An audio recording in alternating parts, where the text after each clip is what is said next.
Em nome do Pai que me criou, em nome do Filho que me resgatou, em nome do Espírito Santo que me santificou. Divina vontade, reina na minha vontade. Minha mãe, eu te amo e tu me ama.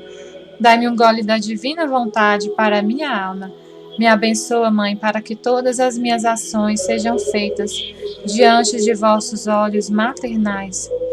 Vinde, Espírito Santo, vinde por meio da poderosa intercessão do Imaculado Coração de Maria, vossa amadíssima esposa e nossa mãe. Amém. Hoje a gente vai fazer outra meditação extra da consagração total à Virgem Maria pelo método de São Luís Maria. Eu vou ler hoje outro trecho do livro A Virgem Maria e o Diabo nos Exorcismos. Hoje a gente vai falar sobre a intercessão, a mediação de Maria. E aí o Francesco Bamonte, que é o autor do livro, um padre exorcista, ele fala sobre a consagração, sobre a consagração que a gente está fazendo. Ele comenta sobre essa consagração a Nossa Senhora pelo método do São Luís Maria. Então vamos ler o que ele fala. Maria, mãe da graça, mãe da vida. Ao dar-nos o Filho e unir-nos a Ele, Maria comunica-nos cada graça do Filho. Como já vimos na catequese anterior, a gente viu sobre a maternidade, né, que a gente viu ontem. Esse é o capítulo que vem depois do da maternidade. Como vimos no capítulo anterior, Maria, depois de ter gerado realmente na única geração do Filho Jesus Cristo, não nos abandona, mas ocupa-se de nós como faz toda a verdadeira mãe. Portanto, depois de nos ter gerado, Maria contribuiu para o desenvolvimento da vida para que fomos gerados, a vida na graça. Então, ela sempre está contribuindo para essa vida na graça. A vida que nós fomos gerados, né? A vida na graça. Por este motivo, Maria é chamada Mãe da Graça, Mãe da Vida. Ela é mãe da nossa vida espiritual, mãe da nossa graça, mãe da nossa vida eterna, mãe da nossa alma, mãe da vida da nossa alma. Nós temos a mãe da vida corporal e temos a mãe da vida espiritual, a mãe da vida eterna. Ela é a nossa mãe mais importante de todas, que é a mãe que vai nos levar de volta para Deus. Por isso a importância tão grande dessa mãe, porque para Deus e para nós o mais importante é a alma. A parte mais nobre do ser humano é a alma, e ela é a mãe da nossa alma. Não desprezando a nossa mãe de jeito nenhum, porque a vida da nossa alma depende de sermos bons filhos aqui na terra também, né? É um mandamento da lei de Deus, ser obediente aos pais. Contudo, como é mãe de Cristo, autor e fonte de cada graça, a graça de Cristo é nos comunicada através dela, podendo por isso chamar-se de pleno direito mãe da graça.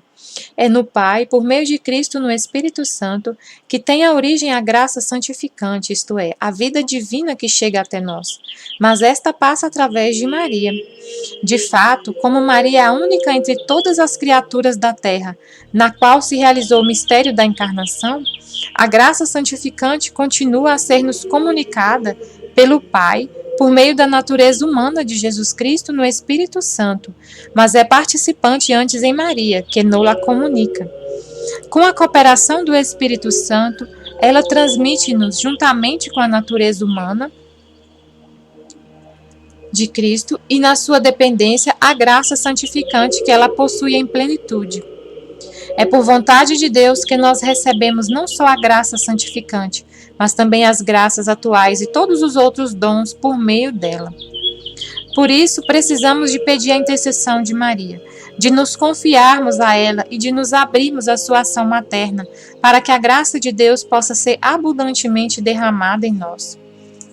Embora não tenha a sua fonte em Maria, a graça tem uma característica mariana, uma marca mariana congênita, uma espécie de fragrância virginal, um indelével perfume maternal, um reflexo mariano luminoso e profundo, de que deriva aquele sentir sensitivo instintivo dos fiéis, que sentem a necessidade de voltar-se para a Virgem Maria, além de o fazer para o Pai, para nosso Senhor Jesus Cristo e para o Espírito Santo.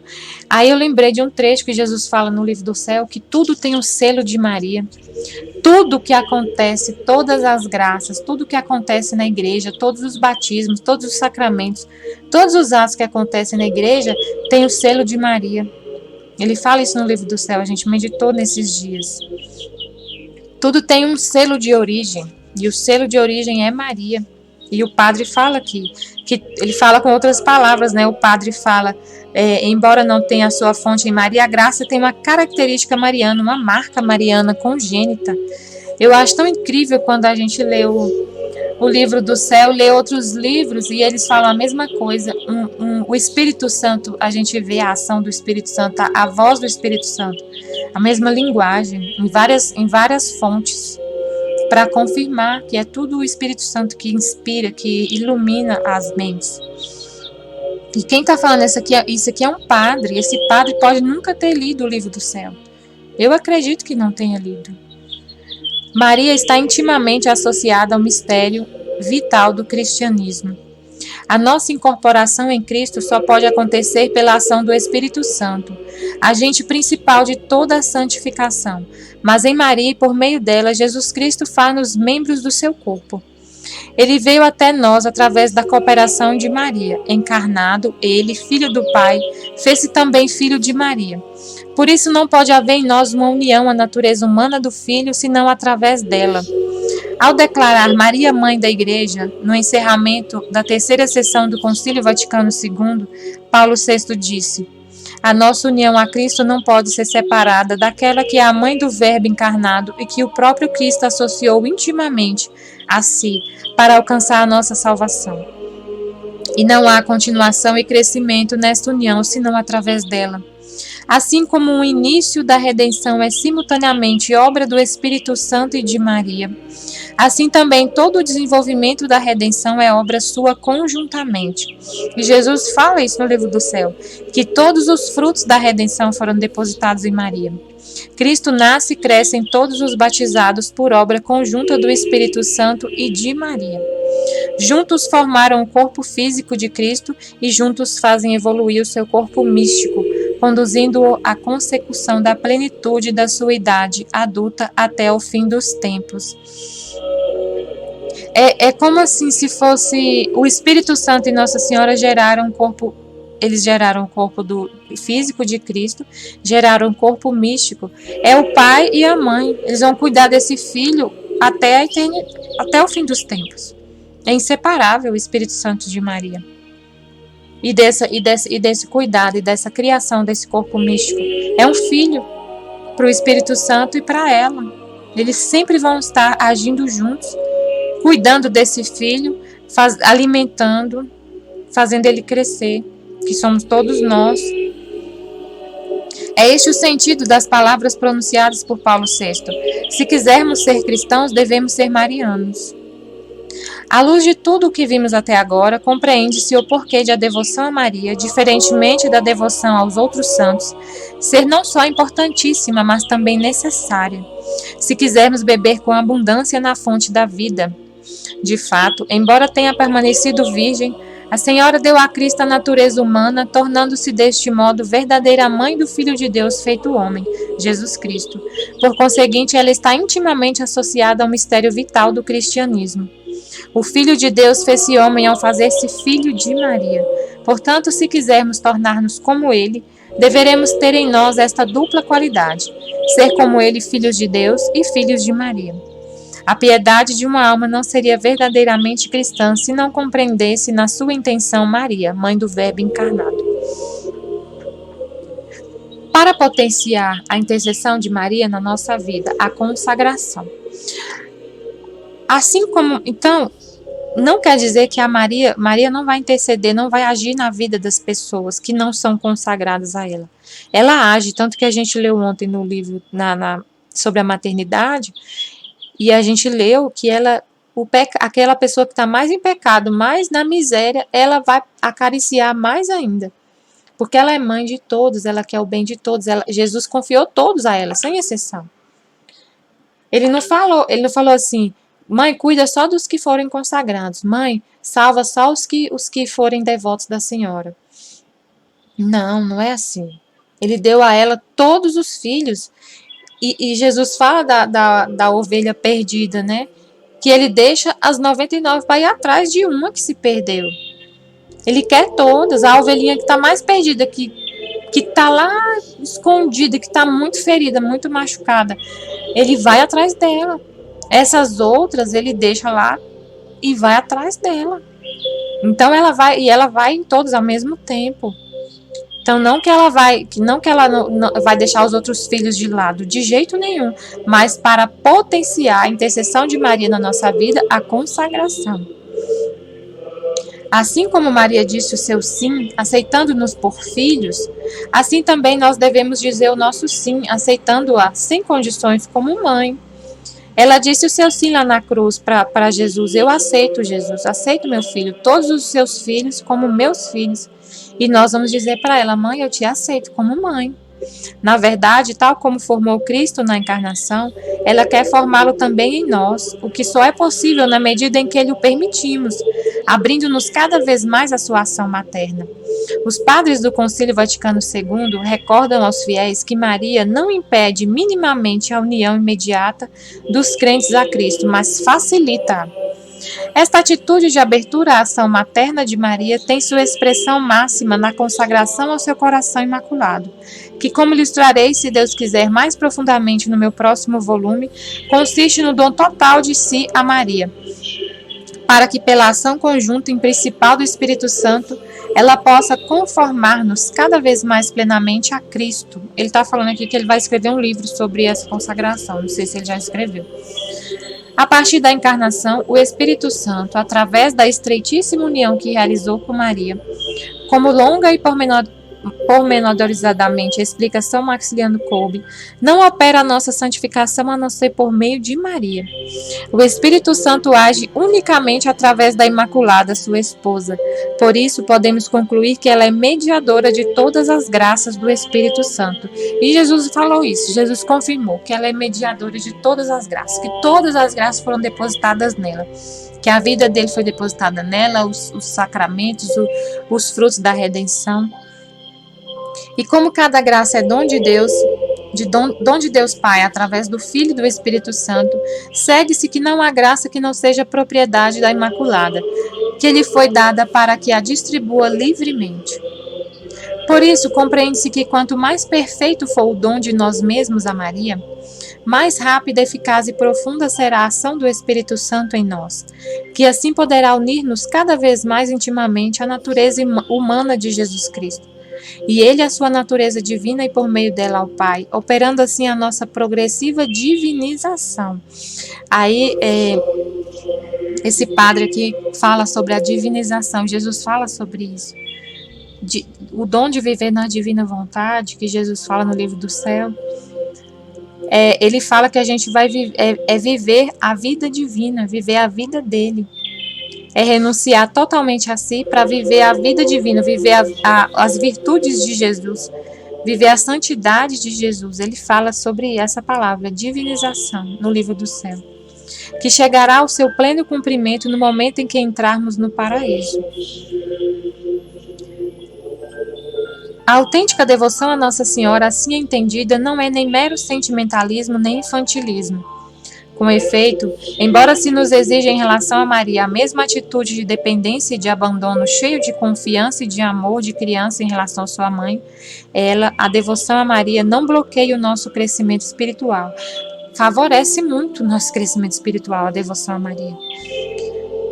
Ao cooperar com a nossa união com Cristo, Maria continua a sua obra materna para conosco, acompanhando-nos no crescimento e amadurecimento da vida divina em nós, até que Cristo seja plenamente formado em nós. Por isso a Senhora não faz estar parados, mas conduz-nos passo a passo a um cristianismo adulto e responsavelmente empenhado. De fato, ao pedir a nossa cooperação, ela mobiliza-nos para todo o percurso da nossa vida terrena. Que papel têm os santos nesta proeminência de Maria acerca de cada dom de Deus que nos é dado? Em relação a Maria, os santos dão-nos uma ajuda externa, isto é, podem obter-nos aquelas graças particulares que só Maria pode conseguir-nos de Cristo, escreve o Santo Afonso Maria de Ligório. Deus, para honrar sua mãe, tendo-a constituído rainha dos santos e querendo que todas as graças sejam distribuídas pelas suas mãos, também quer que os santos recorram a ela para obter as graças para seus devotos. Os santos residem na glória, por isso a sua caridade em relação a nós não enfraquece, mas aumenta. E como tem a faculdade de interceder por nós, mesmo que não lhe peçamos, por maior razão o fazem quando nos apresentamos a Deus com eles, isto é, quando pedimos a ajuda das suas orações, apresentando a Deus os seus méritos. Mas tudo o que eles nos obtiverem de bem será sempre um dom de Deus, fonte de todo bem, por eles obtido através da intercessão materna de Maria, sem a qual, como já vimos, nenhum dom de Deus chega até nós. Então, mesmo que a gente se consagre a Nossa Senhora, se você tem algum santo de devoção, esse santo pode te ajudar a interceder por você. Por exemplo, se você quer uma graça, eu quero conseguir viver essa santidade, e você é muito devoto do Padre Pio, por exemplo. Você pede auxílio para o Padre Pio, não tem problema nenhum. Padre Pio intercede por mim, junto a Maria, para que eu consiga viver essa santidade, para que eu consiga me desapegar de mim mesmo. Ele vai te ajudar, com certeza. E ele vai oferecer para Maria os méritos dele. Ele vai falar: eu te ofereço, mãe, os meus méritos, tudo que eu vivi na terra, todo o sofrimento que eu vivi na terra, todo o bem que eu fiz na terra, para alcançar essa graça, para essa filha que está me pedindo, para essa devota que está me pedindo. E Maria ela é a medianeira de todas as graças. Vai ser um reforço, né, que você tem os santos. Não deixemos de pedir auxílios dos santos, eles são importantíssimos para nós. É um auxílio muito bem-vindo, que eles estão vendo Deus face a face. Jesus fala disso no livro do céu, da intercessão dos santos, que eles oferecem que a gente, quando lembra a vida dos santos, os méritos deles, oferece a Deus os méritos deles, eles intercedem por nós lá no céu. Eu não lembro direito o trecho, mas Jesus fala disso, sobre a intercessão dos santos. Como Maria intercede por nós? A missão materna de Maria em relação a nós apareceu em todo o seu valor após a Assunção, e haverá de prolongar-se pelos séculos até o fim do mundo. Tendo entrado no reino eterno do Pai, mais próxima do Divino Filho e, portanto, de todos nós, ela pode exercer a função de intercessão materna que lhe foi confiada pela providência divina. O Pai Celeste quis pôr Maria próxima de Cristo e em comunhão com Ele, que pode salvar de um modo definitivo os que por meio dele se aproximam de Deus, pois ele está vivo para sempre a fim de interceder por eles. A intercessão sacerdotal do Redentor quis unir a intercessão materna da Virgem, como mediadora materna. Maria apresenta a Cristo os nossos desejos e as nossas súplicas, e transmite-nos os dons divinos, intercedendo continuamente a nosso favor. Com seu amor de mãe, cuida dos irmãos do seu filho que ainda peregrinam e se debatem entre perigos e angústias até que sejam conduzidos à pátria feliz. Por isso, a Santíssima Virgem é invocada na Igreja com títulos de advogada, auxiliadora, amparo e medianeira. O cardeal Neumann escrevia assim sobre a intercessão materna de Maria. Por isso, considera impossível para aqueles que creem que a Igreja é o único grande corpo no céu e na terra, onde cada criatura santa de Deus tem o seu lugar, e cuja oração é a vida, que não perceba, imediatamente quando reconhecem a santidade e dignidade da bem-aventurada Virgem, que o seu ofício lá em cima seja de intercessão pelos fiéis militantes, e que precisamente a nossa relação com ela deva ser a de assistidos, em relação ao seu patrocínio, e que na eterna inimizade existente entre a mulher e a serpente, enquanto a força da serpente é a de ser o tentador, a arma da segunda Eva e mãe de Deus é a oração. Por isso, como estas ideias da sua santidade e grandeza penetraram gradualmente no tecido da cristandade, assim também a do seu poder de intercessão a seguiu imediatamente depois e juntamente. Alguns autores odiernos, justamente preocupados com salvaguardar a única e universal mediação de Cristo entre Deus e os homens, Para evitar que surjam equívocos no uso do termo mediação, preferem falar só de intercessão de Nossa Senhora. Sublinham que, com a sua oração, intercede maternalmente para dispor a nossa alma a acolher a graça de Cristo. Escreve Marcelo Bordoni. Cristo dá aos crentes a sua graça diretamente através da missão de seu Espírito. Contudo, Maria desempenha o seu papel prototípico materno na Igreja, promovendo a atitude pessoal de acolhimento do dom da salvação proveniente de Cristo. Com certeza, a vida da graça, a vida divina, é a ação imediata de Deus, por meio da natureza humana de Cristo sobre as nossas almas. Mas Deus estabeleceu que Maria não é estranha a tal ação. Ela intercede cooperando no nascimento e no desenvolvimento dos homens redimidos, cumprindo assim a sua função materna.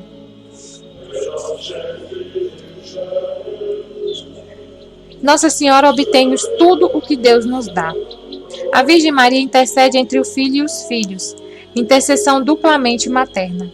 E não só, juntamente com o Filho intercessor, intercede junto do Pai no seu papel de mãe da sua casa e da sua família.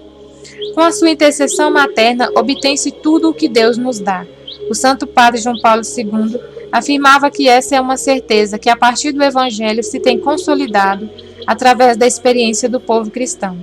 O grande poeta Dante, na linha de São Bernardo, interpreta-a estupendamente quando canta: Mulher, és tão grande e tanto vales, que quem quiser graça e a ti não recorre, seu desejo quer voar sem asas.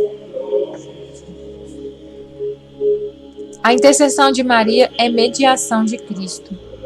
A intercessão de Maria é claramente, e não pode deixar de ser assim, mediação em Cristo. Os teólogos católicos são concordes em afirmar que esta verdade está formal e implicitamente contida no depósito da revelação, no sentido de que esta atividade de Maria é prolongadamente e sucesso da sua cooperação com Cristo na terra e da sua maternidade espiritual a favor dos homens. Maria continua ainda hoje a fazer tudo o que iniciou na terra, quando se associou à missão salvífica do Filho, e falo-á até o fim dos tempos, em união ao Espírito Santo, ao Filho ressuscitado e ao Pai eterno, favorecendo o nosso acolhimento da graça, do perdão e dos dons do Espírito Santo que o Filho mereceu para nós. João Paulo II, retomando o ensinamento do Concílio Vaticano II, aprofundou o tema intercessão-mediação de Maria, esclarecendo que a cooperação de Maria participa, no seu caráter subordinado, da universalidade da mediação do Redentor, o único mediador. Por isso, a mediação subordinada e participada na única mediação de Cristo junto do Pai.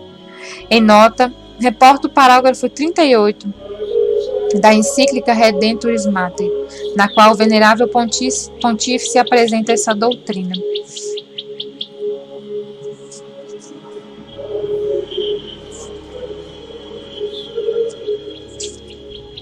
Exemplos extraídos dos exorcismos.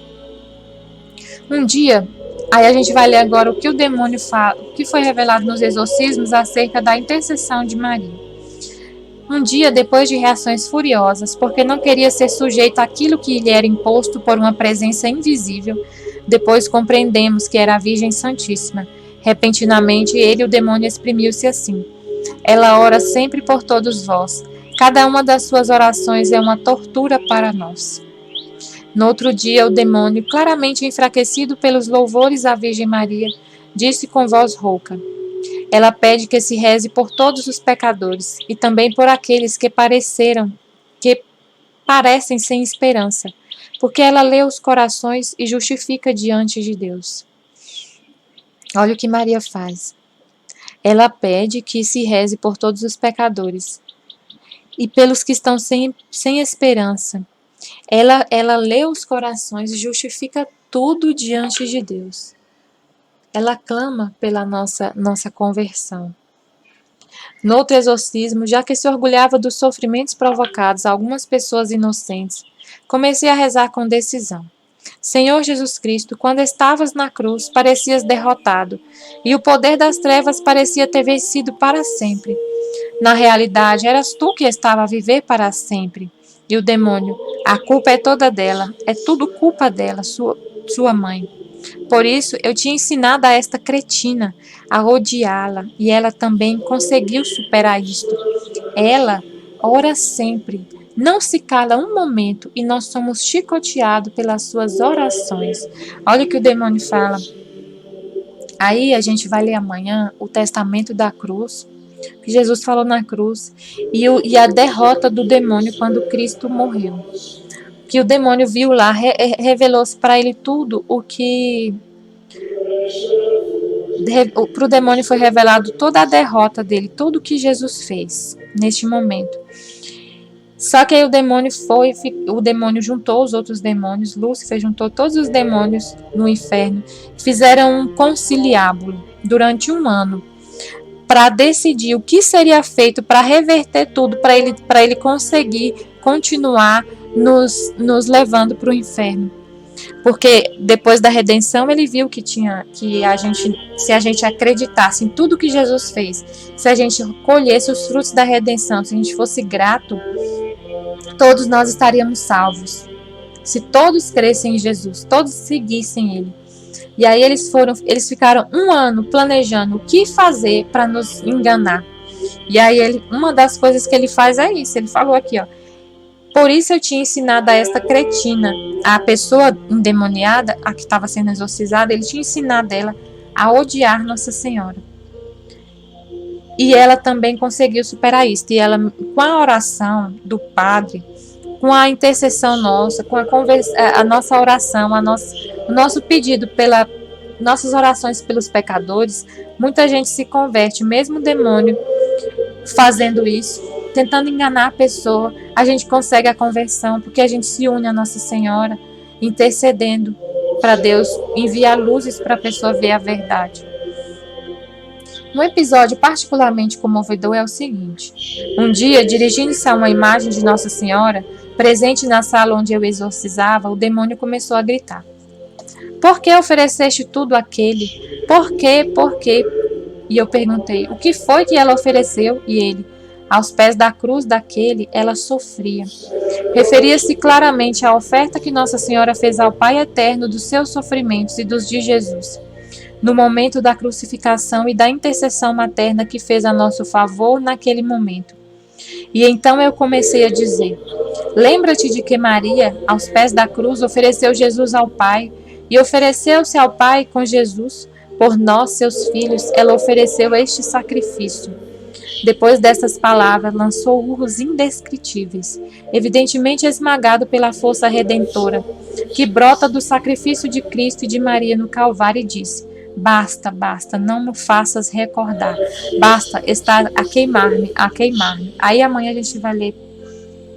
O demônio ficou muito humilhado quando Jesus morreu na cruz, porque ele viu que o que ele fez foi a derrota dele. Porque ele instigou aos judeus para matar Jesus. Só que ele não tinha a noção clara que Jesus era filho de Deus. Só lá na hora que Jesus morreu, que Jesus revelou que ele viu claramente o que ele tinha feito.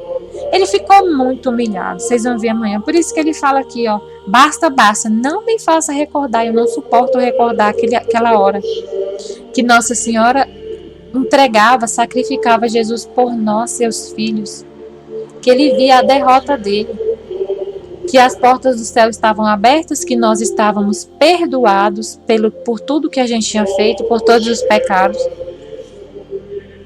que a gente tinha um modelo a seguir, que bastava a gente seguir esse modelo, que é Jesus, estaríamos todos salvos. Bastava a gente acreditar, ser grato pelo que ele fez, amá-lo novamente, segui-lo, se unir a esse sacrifício com Nossa Senhora, oferecendo nossos sofrimentos junto com os sofrimentos de Jesus. O demônio estava derrotado, gente. Se todo mundo fizesse isso, basta acreditar, basta seguir Jesus, todo mundo estava salvo. Basta acreditar nesse amor que ele tem por nós. O demônio estava destruído, nenhuma alma ia para o inferno. Noutra ocasião, o demônio exprimiu o poder da intercessão de Maria e a decisão de Deus de não conceder nenhuma graça à humanidade, a não ser mediante a intercessão do seu coração imaculado. Olha só, o demônio revelou isso. nenhuma graça de Deus, nenhuma graça é concedida à humanidade sem a intercessão de Maria. Ele confirma. Vós não sabeis, ou talvez até saibais, mas não acreditais ou não tendes fé suficiente. É o coração imaculado de Maria. Ele pronuncia com esforço o nome de Maria, que salvará o mundo inteiro. Só o seu coração imaculado. Foi o que Nossa Senhora falou em Fátima, que o coração imaculado dela que vai salvar. E ele confirma. O demônio confirma. Vós não sabeis, ou talvez até saibais, mas como ele chama a gente de retardado, e ele tem razão em alguns, porque a gente é lento para entender. Gente, ele consegue enganar a gente de uma forma assim, tão fácil. Ele não precisa se esforçar tanto para enganar algumas pessoas. Se a gente não está em Deus, se a gente não está em oração constante. E, gente, ele fala lá nesse conciliábulo lá de 1 ano, que ele ia fazer uma guerra sangrenta até o fim dos tempos, principalmente com os que acreditam, os que iam seguir Jesus. Ele falou isso, que ele ia fazer uma guerra sangrenta, principalmente para aqueles que acreditarem na doutrina de Jesus. Então a gente tem que se agarrar a Nossa Senhora, não sair de perto dela, porque se a gente está com ela, clamando por ela o tempo todo, no momento da tentação a gente chama ela, gente, ele corre, ele não tem poder nenhum sobre ela. A luz que ela emite massacra ele. O nome dela massacra ele. Então, se ele vai fazer essa guerra sangrenta contra a gente não vai lutar sozinho, porque a gente não tem força para lutar com eles sozinhos. Não queiram lutar sozinhos com o demônio, não queira, não inventa. Não queira passar por uma situação de tentação sozinhos, por favor. Terço na mão, rosário na mão, porque a guerra é sangrenta, ele falou. E ele não vai fazer guerra sangrenta com quem não acredita na doutrina de Cristo, não. Ele vai fazer guerra sangrenta com os que acreditam, porque os que não acreditam é fácil para ele convencer. Então nós que acreditamos temos que ficar mais atentos ainda. E aí Jesus fala no livro do céu que quem vive na divina vontade, quem entrega sua vontade para ele, o demônio não chega perto. Sabe por quê? Porque ele perde tempo. O demônio perde tempo com o filho da divina vontade. Porque o filho da divina vontade, quem vive na divina vontade, vive rezando. Vive com pensamento, pensa em Deus o dia todo. Jesus não sai da cabeça da pessoa. A pessoa pensa os pensamentos de Deus. Ela não sai, a alma que vive na divina vontade, ela não tem mais vontade, ela faz a vontade de Deus sempre. Ela abre mão do que gosta, abre mão assim de fazer o que quer para fazer a vontade de Deus. Não tem mais vontade. Obedece todos os mandamentos. Obedece os superiores. Então, obediência é o contrário do demônio, dos filhos do demônio. Então, aceita todos os sofrimentos. Porque ele poderia nos tentar quando Jesus manda algum sofrimento, ele poderia nos tentar fazendo a gente blasfemar contra Deus na hora de uma doença, por exemplo. Se você blasfema contra Deus quando está doente, quando recebe algum sofrimento, você abre as portas para o pecado, porque aí você começa a murmurar, reclamar e desconfia do amor de Deus, você não acredita mais no amor de Deus, vai ficando fraco na fé. Quando você não aceita o sofrimento, porque é Deus que permite o sofrimento para nos santificar. Aí quando o sofrimento chega para um filho da divina vontade, o que o filho da divina vontade faz? Jesus, a oração do filho da divina vontade. Vou pegar aqui a oração. Ele fala assim, mais ou menos, é que eu não estou com a oração aqui agora. Sofro na tua vontade. Chega uma cruz para um filho da divina vontade, o que ele fala? Chega uma doença. Sofro na tua vontade, meu sofrimento beija o teu. É assim que eu quero, Jesus, te dar as satisfações que o Senhor mesmo deu ao Pai eterno.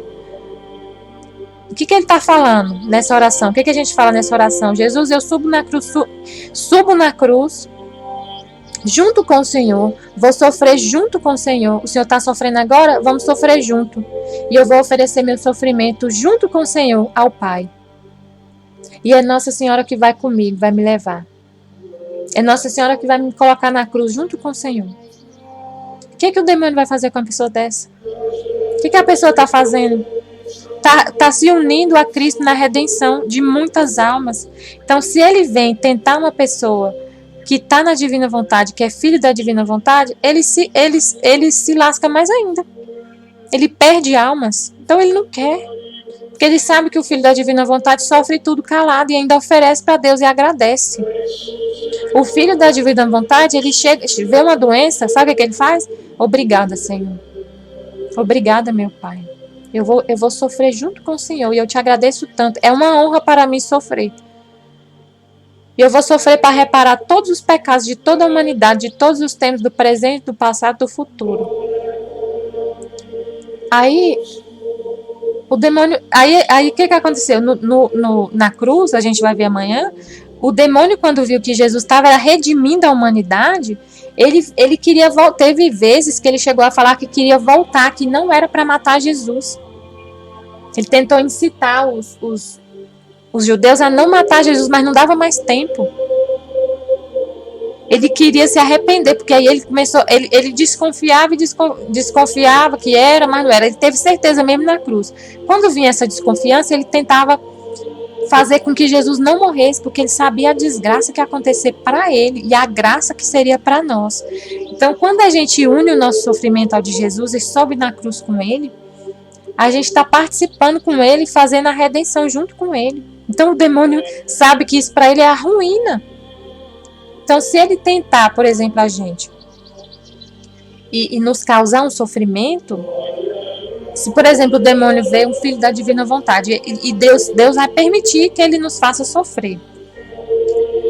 Se ele sabe que a gente é filho da divina vontade, ele não vai pedir para Deus. Ele não vai lá falar assim, permite aí, Jesus, que eu vá lá e dê uma surra na Michelle. Não vai fazer isso.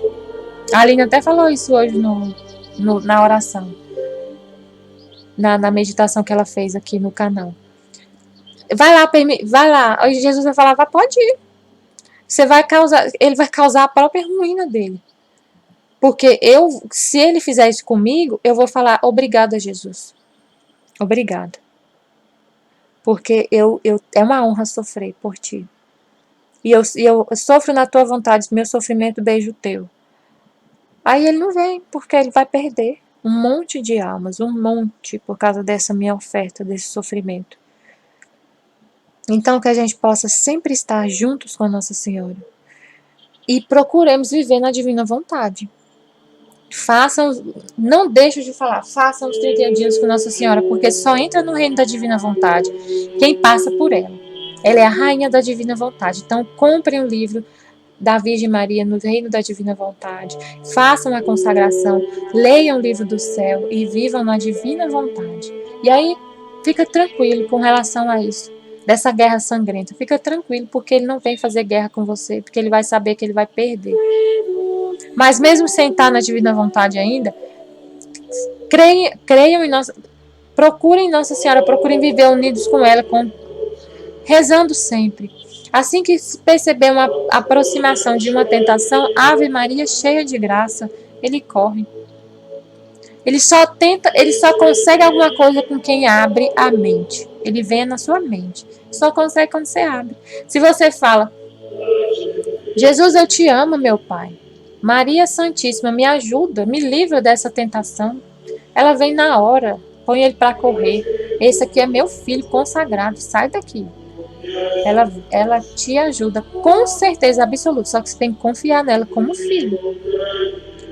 Porque se ela vem, é a graça de Deus. Deus que vai, tudo que acontece é dom de Deus, graça de Deus. É uma graça, ela vem te livrar. Então, você tem que amar ela. Tem que corresponder a esse amor. Se você confia nela, Jesus ontem falou num trecho na Santa Faustina, que ele é obrigado a conceder graças para quem confia nele.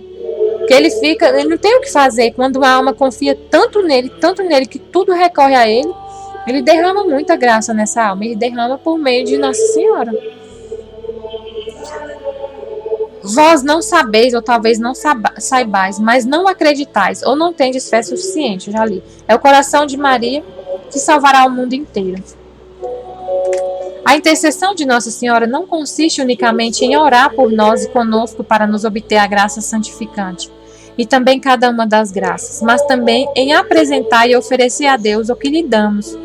É o que a gente faz na consagração. A gente, além de ela orar pela gente, ela oferece a Deus o que a gente dá para ela.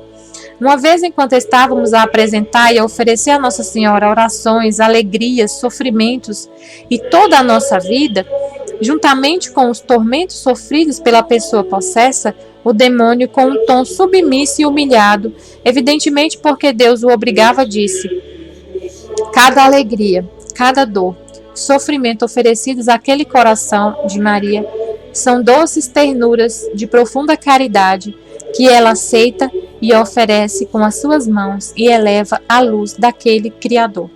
Gente, só para ler esse trecho valeria a pena todos os dias que a gente fez de meditação.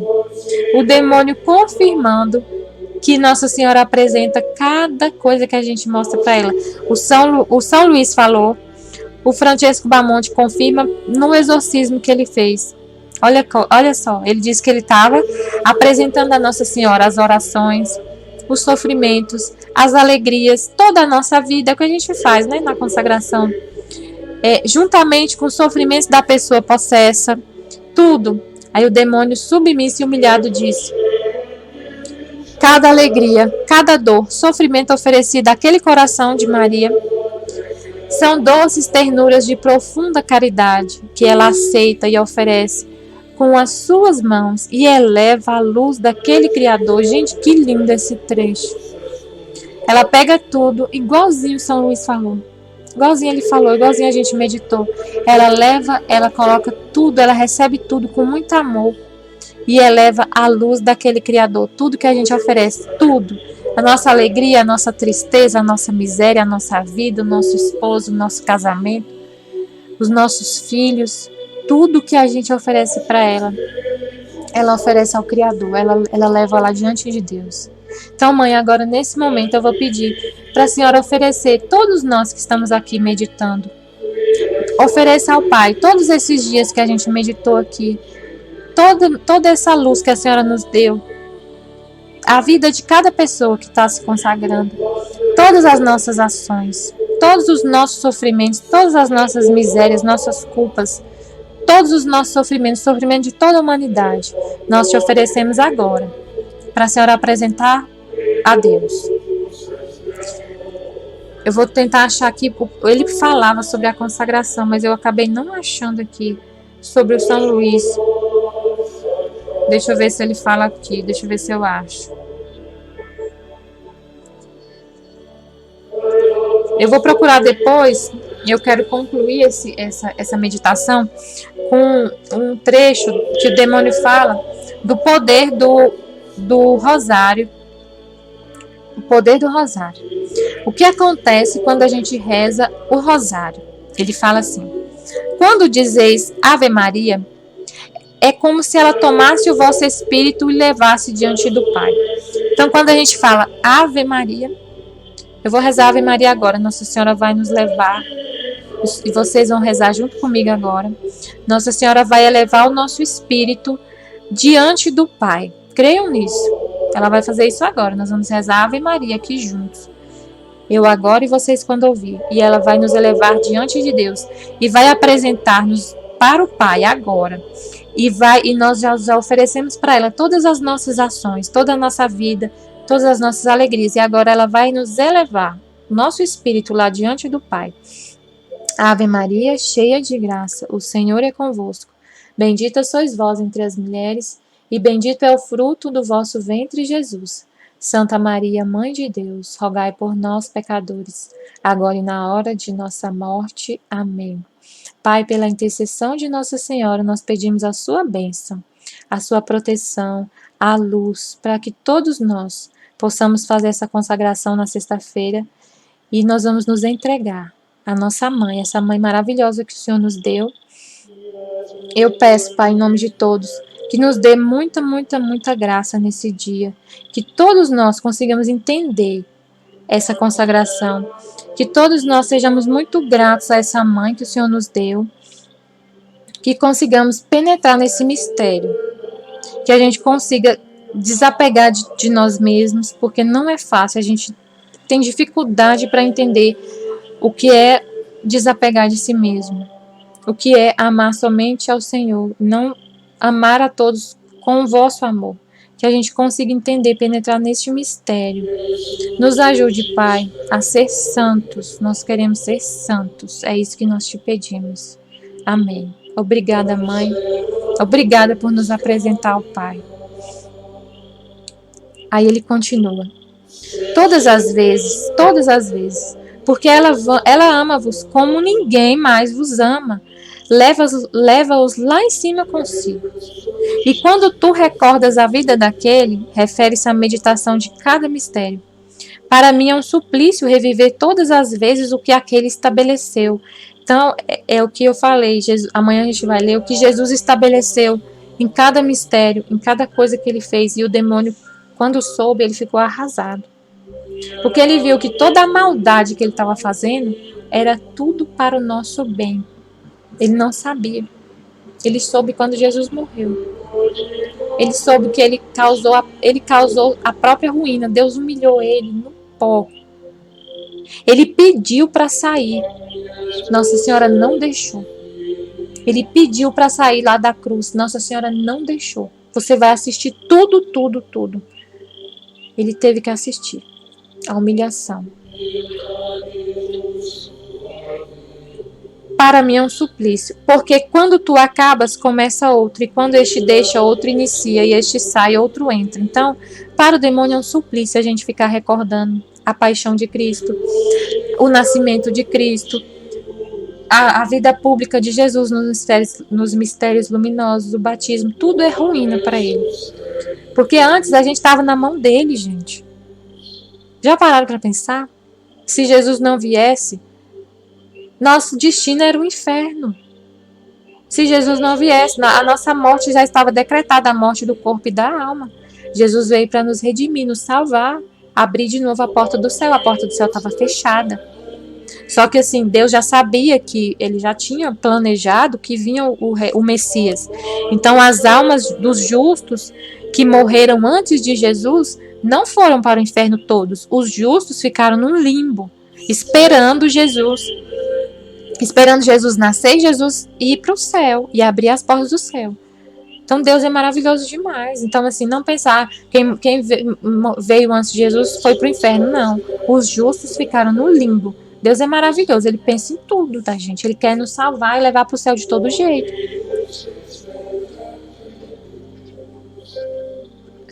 Há sempre alguém que está a rezá-lo. Não há um instante que não seja rezado. Aí eu fico pensando, quando o pessoal do cenáculo faz cenáculo ininterrupto, nossa, o demônio deve ficar.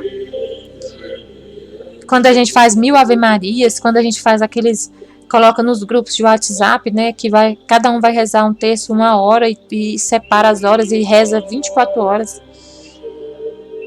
É uma cantinela ininterrupta em todas as partes do mundo, mas para nós é um fundo musical mortal.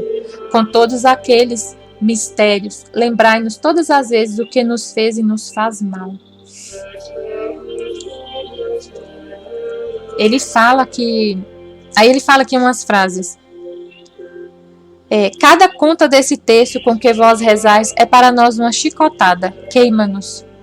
Quando usais aquela maldita corrente, sinto-me mal, porque invocais aquela, recordais a vida daquele, quando a gente contempla os mistérios. Quem se agarra a esta, nunca se perderá. Olha o que ele fala. É o que eu falei. Pega o texto, gente, não solta o texto. Se você está passando por uma tentação muito forte, se você está assim, a todo momento sendo tentado e com medo de cair, coloca um texto no pescoço. Compra um texto bonitinho, um texto, né, que dê para usar como colar. Se tiver muito feio o negócio, pega um texto e coloca no braço, sei lá, e reza a Ave Maria 24 horas. Não caia na tentação, não precisa passar por esse sofrimento. Reza a Ave Maria. Ele fala: quem se agarra a esta nunca se perderá, nunca será dele. Quando contemplais os mistérios daquele texto, fico doente. são bastonadas, arranca de mim muitas, muitas almas, porque é sua, porque é daquela. A gente ajuda Nossa Senhora a salvar todos os filhos, ela quer salvar todos. Quando a gente reza, a gente salva muitas almas, a gente não tem nem noção. Ele diz, odeio o terço, porque é uma coroa de amor que une todos a ele e a ela. Olha que lindo. O terço é uma coroa de amor que une Jesus, Nossa Senhora e a humanidade. Que lindo. Aí a parte muito importante que ele fala. Se vós todos soubesses, eu seria destruído em menos de um segundo. Olha só. Se todos nós soubéssemos, ele seria destruído em menos de um segundo. Se rezardes o rosário, essa coisa bastarda, com fé, olha o que ele fala com muito ódio. Se a gente rezar o rosário com fé, sabes o que ela faz quando vós rezais o terço? Diz uma série de insultos contra o padre. Olha só, essa parte é a mais linda. Toda hora eu acho lindo, né? Ela pega na vossa mão, estica-se para o céu e pega-na no vosso Deus. E através desta oração, desta corrente, aproxima as duas mãos e aproxima-as para fazer com que se toquem. Olha só. Não esqueçam disso quando vocês estiverem rezando o rosário. Pensa nisso que ele falou. Quando a gente pega o rosário, quando a gente vai rezar com fé, ele pega da nossa mão, coloca na mão de Deus. A gente toca na mão de Deus, a nossa alma, a gente não vê. A nossa mão toca na mão de Deus. Quando estas duas mãos se encontram, ela exulta, ajoelha e reza. Olha que lindo. Só poucos homens alcançam aquela mão, porque muitas vezes arrancam-na da mão daquela, porque não querem fazê-lo. Graças a mim, que sou o seu Deus. Mas os que conseguem, e repete, mas os que conseguem têm plena consciência disso e ela exulta. Olha só. Poucos homens alcançam essa mão, porque a gente solta da mão dela. Por exemplo, quando a gente está rezando, e aí vem, o demônio tenta demais a gente quando a gente está rezando. Ele tenta, ele falou, eu vou fazer uma guerra sangrenta com quem segue a doutrina de Cristo. Então, os filhos da divina vontade nem tanto, porque ele não se aproxima, como eu falei. Mas quem não está na divina vontade, ele vai tentar. Você está rezando, aí começa a vir um monte de pensamento ruim. Ele é sórdido, às vezes eles colocam uns pensamentos terríveis na sua mente quando você está rezando o texto. Se você der atenção para a tentação e começar a pensar na tentação e aceitar aquela tentação, aí você solta da mão de Nossa Senhora. Então, se você renuncia todas as tentações, não é pecado o pensamento às vezes vem, você não quer que venha, você renunciou, não é pecado. O problema é que muita gente cai na tentação, aí solta da mão dela. Se a gente ficar focado nessa cena, pensando que Deus está tocando a sua mão, meditando os mistérios, se vir algum pensamento você rejeita, só chuta ele para lá, você não solta da mão dela. E aí quando a gente consegue essa conexão, ela exulta de alegria. Ela que se ajoelha e beija os pés do filho e diz que fez a graça a este, porque tocou naquela mão e no meio daqueles, no meio dos habitantes do céu. Ela fala, Jesus, eu estou fazendo essa graça porque aqui, ó, fulano conseguiu tocar minha mão. Ela não soltou. A gente está rezando juntos, ela está aqui junto comigo, tocando a sua mão e na minha. E ela chama todo o paraíso, todo o céu exulta de alegria quando acontece isso, quando consegue conectar essa mão de uma pessoa aqui com a mão de Deus. E o demônio fala, que nojo, que nojo. E lágrimas de alegria saem daqueles olhos. Ele diz um palavrão e fica, que nojo, que nojo, que nojo. Ele odeia a gente. Estivemos e sempre estaremos reunidos em nome do Pai, do Filho e do Espírito Santo. Amém. Fiat. Ave Maria, cheia de graça, o Senhor é convosco. Bendita sois vós entre as mulheres, e bendito é o fruto do vosso ventre, Jesus. Santa Maria, Mãe de Deus, rogai por nós, pecadores, agora e na hora de nossa morte. Amém.